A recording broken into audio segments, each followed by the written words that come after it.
Well, I was about to say good morning because it's actually 25 past 6 in the morning as I start filming this.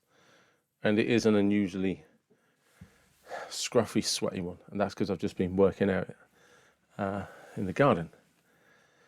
And one of the things about working out is that can be frustrating for me is some of the videos that I talk about, especially the ones on Instagram and TikTok, about mental health strategies to get you through the day, to get you results, to change your mindset.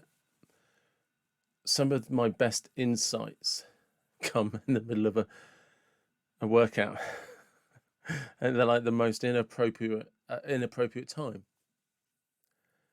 when it's not helpful for me to have to stop. Um, but I've learned over the years to either just make a video there and then, or just write notes. And one of the reasons it happens, one of the reasons it works, is because I've changed the environment. Those ideas that come to me, it's because my environment has changed. I'm not sat in the office. I'm not at my other job. I'm not in the middle of coaching somebody. I'm not doing a YouTube video. I've completely changed my environment, and I'm in a place where, weirdly or ironically, the last thing I want to be thinking about is mental health coaching, performance coaching,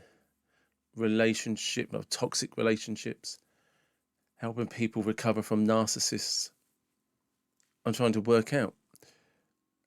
I'm trying to fantasize that I'm some sort of superhero who's just going to get one more set going, one more rep. And of course, ideas then start flooding in because I've changed that environment. And the negative to that is I have to adapt. I have to make an adaptation. The positive to that is I have fresh ideas almost every day. But what it's really a reflection of, in one sense, is if you're in a bad place, maybe you've got a partner that belittles you.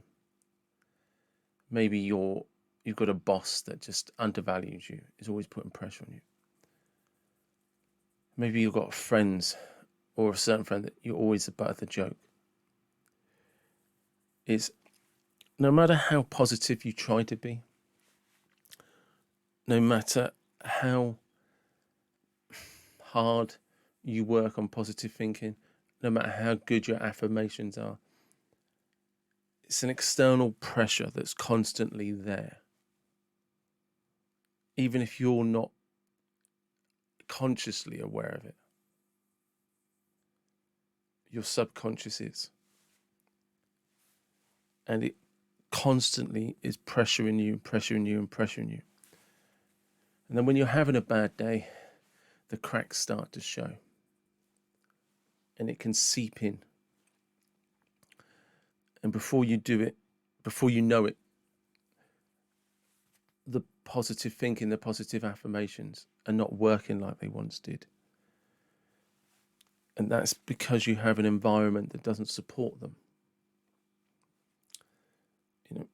Like when I'm training, that's a time to exercise. And because my mind is somewhere else, there's no pressure. And we talk about things like stoicism, positive thinking. But I've seen the most placid priests lose their shit. I've seen Buddhist monks get annoyed and angry. It's environment, external factors are the greatest lifters in life or the greatest suppressors. And if you're in a shitty place, if you're in a shitty environment, the only way that changes is if you do something about it and change. Now, you can have a firm exit strategy, which is what you need. Be it a job, a relationship, college, living at home, whatever it is. And there can be restrictions to that you just need to accept. But you need to write down a plan, write down a goal, write down a dream, write down ways to get there.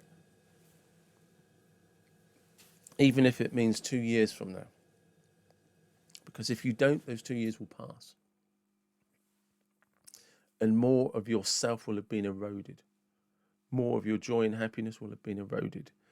More of your mental health will become an issue.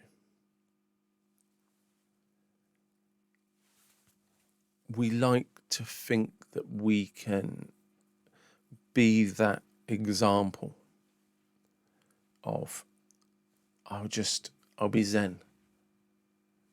I know I can do this. I know I can. And it's all about me, and it starts from within, and it does start from within. But the cliche, you can't grow a plant in a poisonous garden, Seeds need to be planted in the right environment for plants to grow correctly. That's how flowers grow. In fact, nature is the greatest example of what happens when you interfere with an ecosystem. If you look at some of the best examples of flowers and stuff, they have optimum environments, and they flourish because of their environment,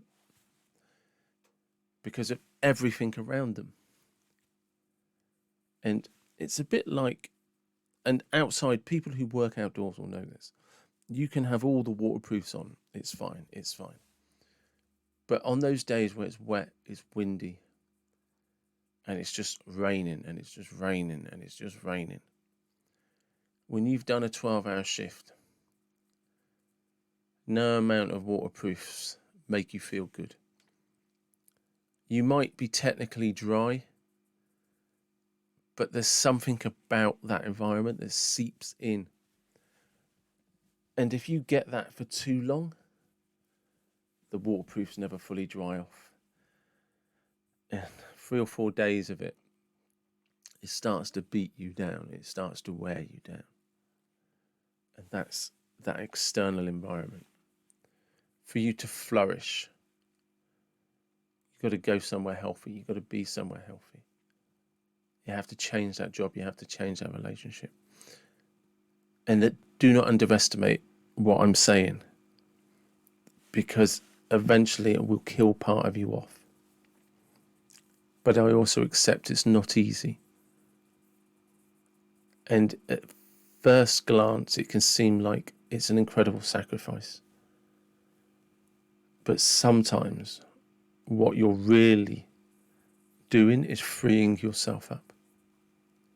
And you'll be amazed how many people I've coached who have taken a leap, maybe lost a well-paid job, or left a financially comfortable relationship, and now they flourish. And that's what you need to do. Make a plan. Start. Change your environment. And you'll start to flourish as an individual and as a person.